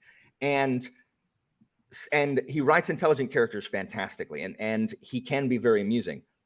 But it's still not for everybody. Like, it's just not. This is the problem with doing Worldhoppers videos. Is every time I'm like, dang it, there's so many more books I want to read. I know. I'm over here adding. Good. I haven't had anybody who read Folding Knife not like it. There's been some other things that I've read of his that people have read and not enjoyed, and that's fine. Like, but I just bought the Kindle. It's $1.99. Folding Knife is nice. If would I hate else, it because I hate a lot of your favorite books. Abby, you and I are never going to agree on anything but John Glenn, like ever. Yes. We're just not. You and I should buddy read this sometime. Yes, I literally just want you to will, down. You will at the very least see like a really brilliant character be written. Like, it's really, really good. Like, and I guess I'd understand the humor because I'm British. According to Alan, you're not British. Only Alan's British. She is. She's not as British as I am. Which, by the way, someone on my comment on one of my videos told me that that London is exactly the way I describe it, filled with workhouses and factories and orphans and people wearing top hats. And yet you're the ones that don't have digital COVID passes. Digital what? We do not. Your like COVID things are all on paper, aren't they? You haven't got the technology. I didn't hear you say COVID. Yeah. You were speaking English. We. Do they say 10 guinea pigs to a hat pin? Okay, 10 guineas to a bent hat pin, first of all, and they don't say that. I wish they did. No, we do not say that. That's an Alanism. People do say, no, we found evidence, Abby. I showed it to you. We found evidence on a forum with British people talking about cars. Someone literally said 10 guineas to a bent hat pin. It is a thing. It's just, Abby. It's Alanism. I just really quick want to say my dad, the first time he saw Iron Man 2 with Scarlett Johansson thought Scarlett Johansson was so pretty. And he said, I wouldn't kick her out of bed for eating crackers. And I was like, what? Then I thought that was just a weird, like, my dad saying. And then of all people, a young comedian doing a podcast, like chatting with some other comedians, said that. And I was like, this is a real phrase. I've never heard somebody say I wouldn't kick them out of bed for eating crackers. I've heard so anyway, I just thought that's awesome. That's very funny. I've only ever heard it. I'd only ever heard my dad say that, and some random young guy That's so weird. I know. Anyway, Jesse, what's another one? Leanna. It's Leanna's turn. Oh, I keep forgetting because we hopped it out. I know, we're out of order. I'm fine with skipping Leanna. I'm sorry. I thought we had moved on to you hating Abby. No, I don't hate like Abby. this I new just know that setup. Abby and I don't like the same stuff. But she's not overtly hostile about the things I read like you are. Like you literally pick it up and you should 1-star it before you even read anything. I didn't even 1-star any of the books that you picked for me. I don't know why. I want to know. There's some reason that I'm mad at you. I don't know why. Doesn't matter. You know the reason, Alan? Because you're hostile. You are hostile. I'm not hostile. The reason that you hate I'm a me is because delight. the first time we ever talked on Worldhoppers, I asked you why you hate all women. And here we are. I don't hate women.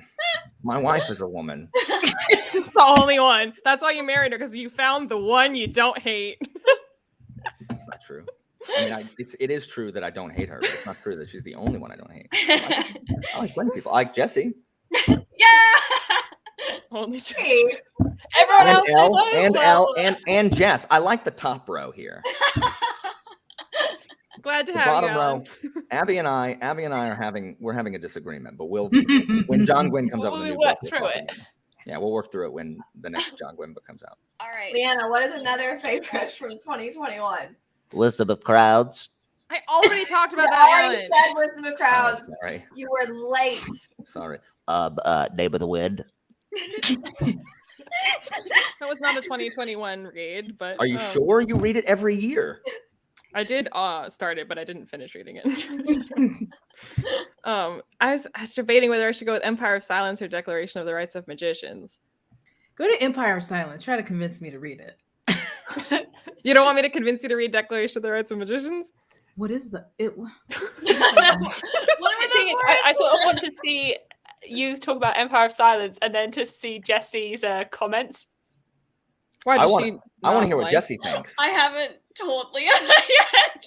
I want to hear what Jesse thinks about Empire of Silence. Of course you do. You want the negative scoop. Jesse. Good for you, Jesse. Good for you. Leanna, Jesse's part of the resistance. Alan, you're gonna read Empire of Silence. Hush up. And 1-star it. That's being hostile. If that's hostility. I am a freedom fighter, Leanna. Freedom from Yeah. what, Alan? Freedom Joy? from your request. tyranny, your hostility. I have a request. Can you type in the other book you mentioned in our private chat? I'm trying to write all the names down, and that was really long, and I didn't catch it. Yeah. A Declaration on the I Rise got of it. Magicians.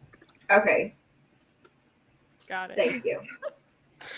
So I'm not going to talk about Empire of Silence because I'm sensing some negative energy from directly above me. Oh my god. It's okay, Jesse. Read it smarter. I probably should, 'cause I know. I can't tell what's going on. I mean, it is a lot going on in Empire of Silence. And well, if you had trouble with Empire of Silence, the other books just get wilder and even more insane. So Yeah. But Declaration of the Rights of Magicians is I almost always said that one for surprising. I wasn't like super surprised by it, but like I had mainly heard middling reviews for it. And when I first heard about it, was like, oh, that sounds really good. And then like the reviews weren't like super high for it. And I was like, I don't know. But then again, you know, the majority opinion isn't often mine. So I don't know. And then Bethany, she got them from the publisher and she disliked it and was like, you can just have mine. I don't want these. You can have it. And I was like, okay. Also doesn't bode well. But she's like, her like leavings. And I loved it. I loved the duology. It's so good. It's if you like the Jonathan Strange and Mr. Norrell, I think there's a good chance you'd like it. It's retelling the history of like the Enlightenment era, but with magic. So it's like an alternate history. So you have like the actual characters in the book are like William Pitt and Wilberforce and Toussaint Louverture and Robespierre. Like those are the people in the book you're following. But it's a world where there is magic. So like the questions of abolition, Robespierre a questions wizard? of Is Robespierre a wizard? no. But he does almost he think does use magic. Like he is a magic user. That sounds cool. That's what I asked. He's not a wizard though. They're the same for the purposes of this question.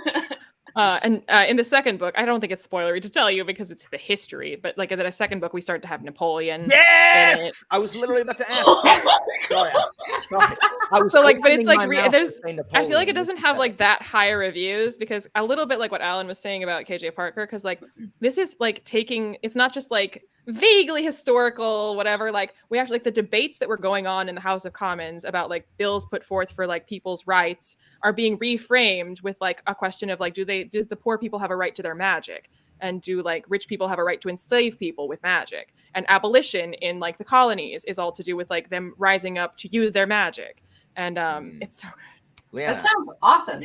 I might check that out because like Parker has a bunch of like it's kind of quasi-Roman, like Venetian merchant prince era. So like all of the names are like Roman. They got like 4 names like Bassianus, Severus, Ahenobarbus, and stuff like that. And then it's just like it's very, I don't know, like it feels like historical. Also, I mean, because like you follow the several people, but like there's a really strong like current of like the friendship between Wilberforce and William Pitt, and like that I like.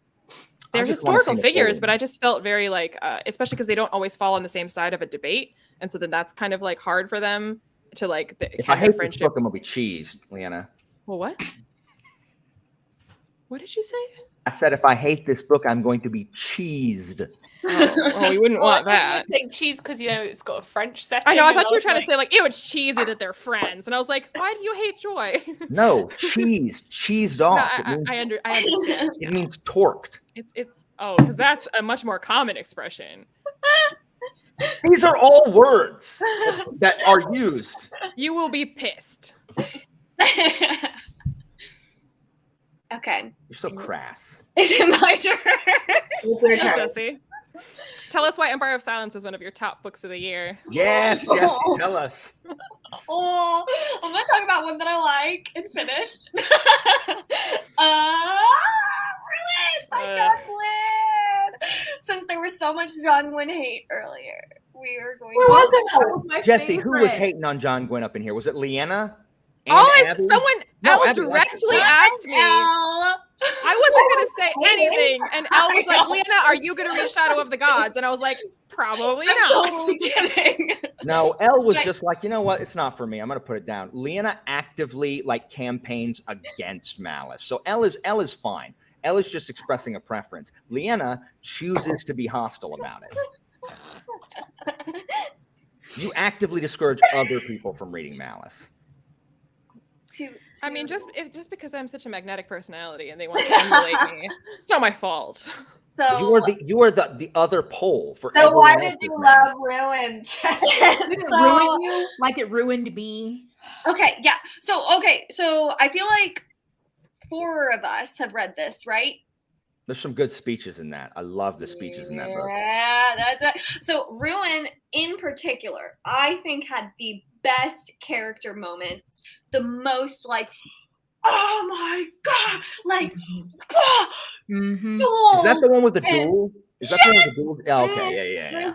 Oh, it's the best. It's the most epic. Oh my god, the most epic moments in fantasy are like in this book. Just like the battles and moments. Oh, and the ending. Oh, the ending.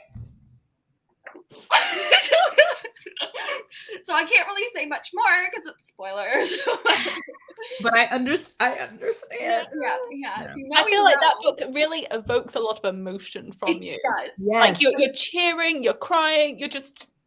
You're gutted. I wish I felt the way all of you felt about. Me too.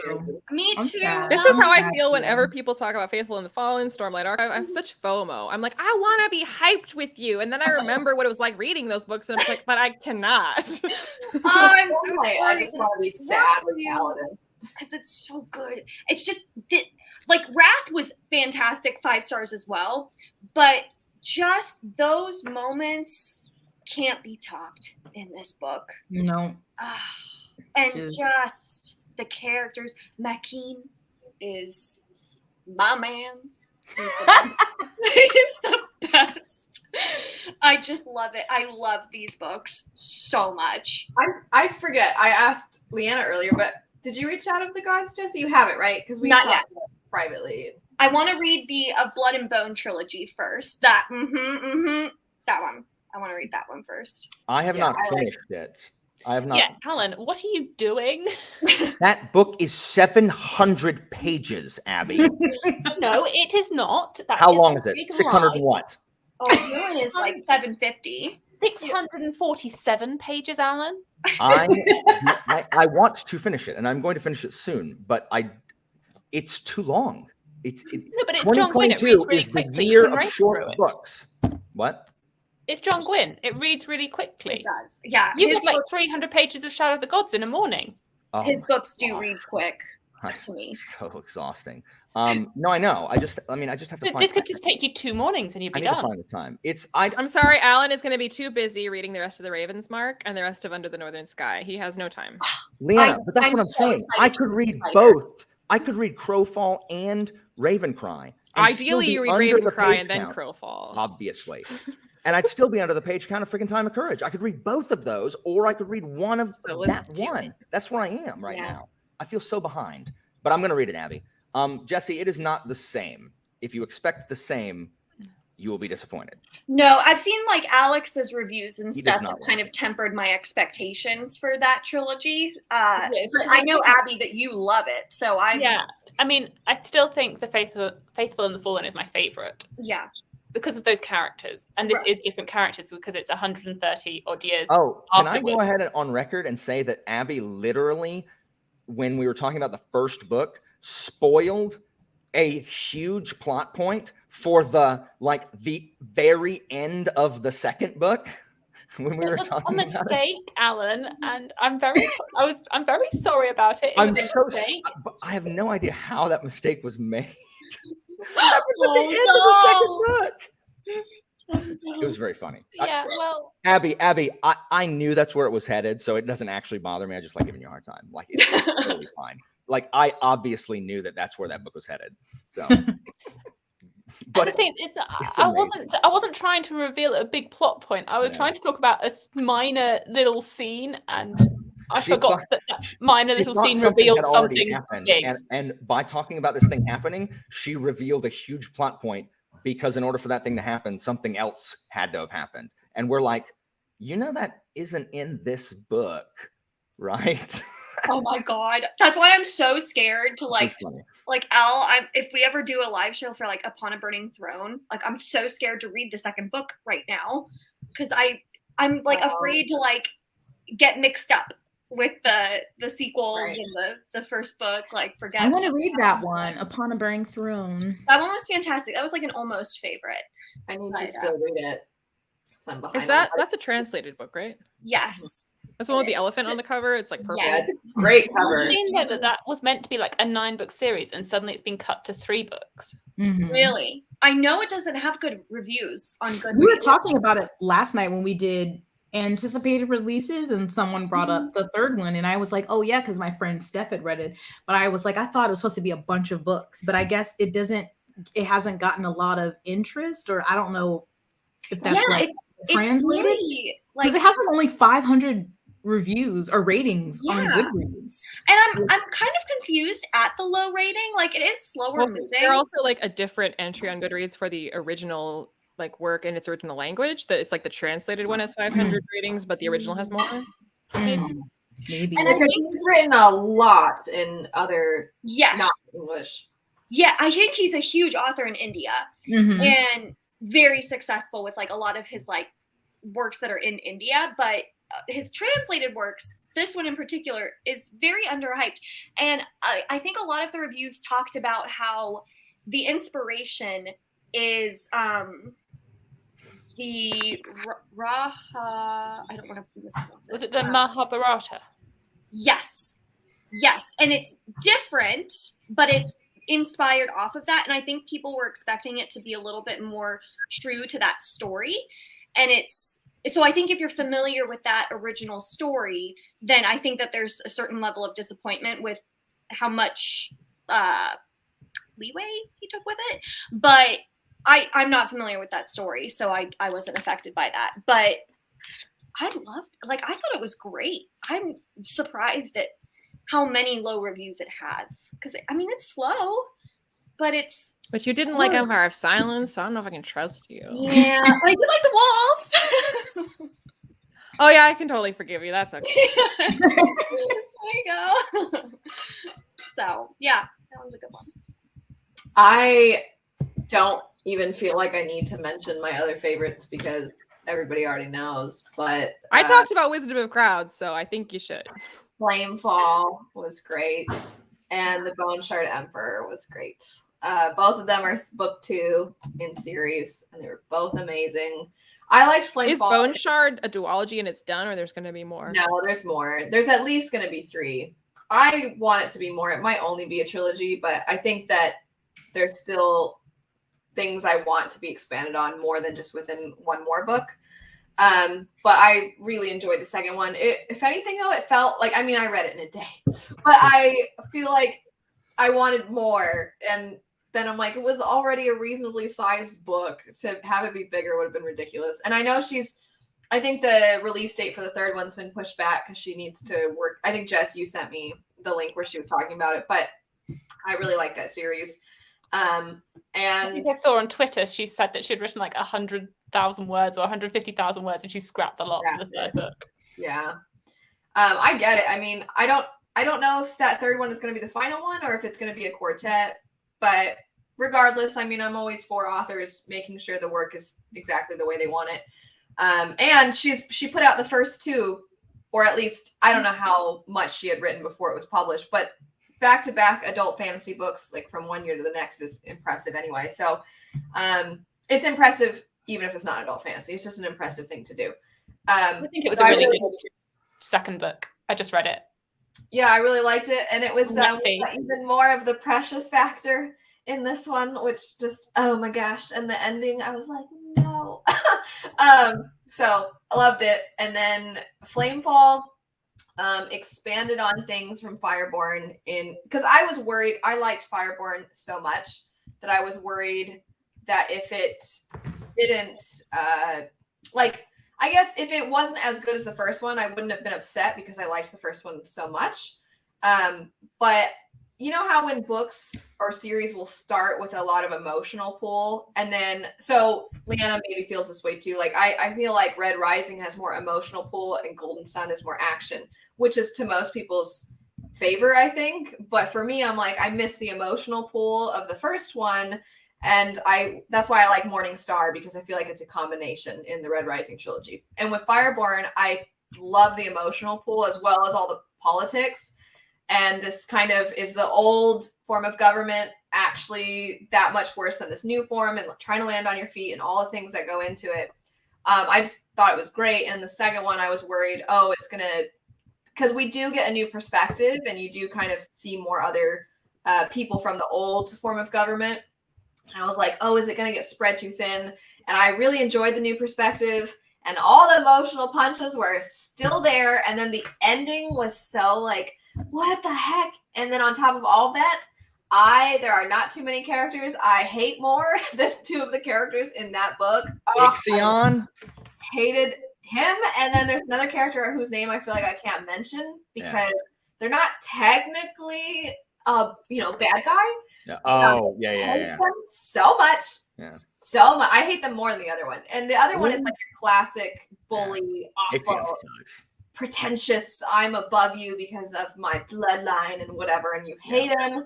And there's like, because the dragons are kind of like animals, the way that they treat the lower classes dragon, I'm just like, I need a dragon to eat you right now. I hate you so much. But like, when you really hate a character in a good way, I love hating characters. Yeah. Yeah. So I hated, and then of course the emotional punches from our original crew were there. It was just so good. Yeah. So those like love to hate characters, like when it's fun to hate the character, I love that stuff. Mm-hmm. Can I say that I hate that they changed the covers because I like the cover. I like the original cover so much better. I agree. I liked Flamefall. I liked Fireborne slightly better than Flamefall for the reasons that you're discussing. Mainly because the cover's better. I mean, no, I didn't like Griff's POVs as much as I liked Annie and Lee, and like so that was divided. Like the whole middle of the book is missing. Like Lee does not get a bunch of perspectives in the middle of the book, and so that's why I thought it was excellent. Can we get a book box to like make a cover that matches the first one? Please, like I just want them to match. I hate when they don't match. Why do they do Well, this? I do like the newer covers, and I will say, talking to her, I mean, I don't think she loved, because she's a fan of books also, and I think she's a little bummed that there isn't a hardcover version for. She's so I like the new covers. I just want them to match. Like, I know. If they could just make a dust jacket. Yeah, That's what her and I were discussing. The fact that maybe there could be some kind of pre-order campaign where then you could put the sleeve on the original or something. I want the other way around. I want a new cover for the second book that matches the first one. yes. That's it. Either way, I don't care. I just want them to match. I do like their outlines in the dragon wings. Well, also it has that look of like sort of more like Soviet Russian Revolution propaganda poster, which kind of goes with.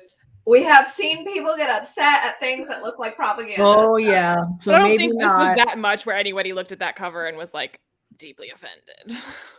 Yeah. Jess, non sequitur. I'm sorry, but I don't think I've ever told you how much I love your dog. I love bulldogs of all stripes. So, Alan, what was your favorite book? Jess's dog. I mean, Nigel. and his name's Bloody Nigel. Nigel. Like, get out of here. His name's Nigel. That's an Can excellent we name. get like a monocle and a top hat for Nigel? Well, the You would never only wear it. problem is that Nigel is a French bulldog, and Nigel is not a French name. No. That's my only problem. I'm so sorry. His name should be Nigel. like, yeah, there you go. Nigel, exactly. I'll change it.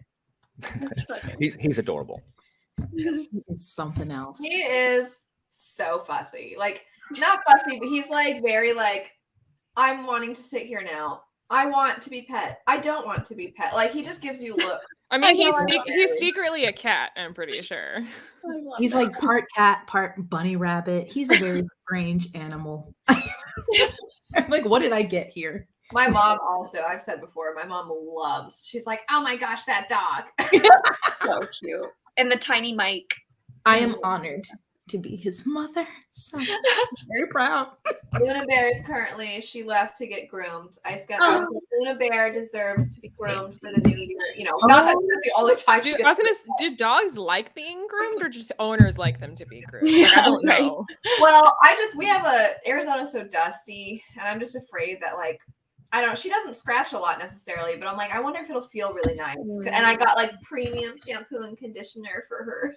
She'll definitely notice that. She'll be like, "Oh, Mama got me the good stuff." Only the best for my baby. Well, since we are almost at 2 hours already, are there any other books that we haven't talked about that like someone just has to bring up before we end? Let me check mine. I have to say Amari and the Night Brothers because that was one of my favorites. I want to read it so bad, especially since I'm trying to read more middle grade. I feel like I have to read it. You have to. It's so good. excited. I have one. Okay. It's and this is where I failed Abby, and I apologize. Oh. So this is another reason why I can't really be too mad at Abby. A book coming out in February called The Justice of Kings, and Abby and I were supposed to buddy read it, and I had to read it like quickly. And so he didn't even tell me. I know. If you'd said, Abby, I've got to read this now, then maybe I could have read it with you still. But no, you just went off by yourself. November and December were so busy, like at school and everything. It literally slipped my mind. I'm so sorry. But it is excellent. It is for any of you who liked anything about the Greatcoats, but like it doesn't have it doesn't have what you didn't like about the Greatcoats, but while still following a traveling magistrate.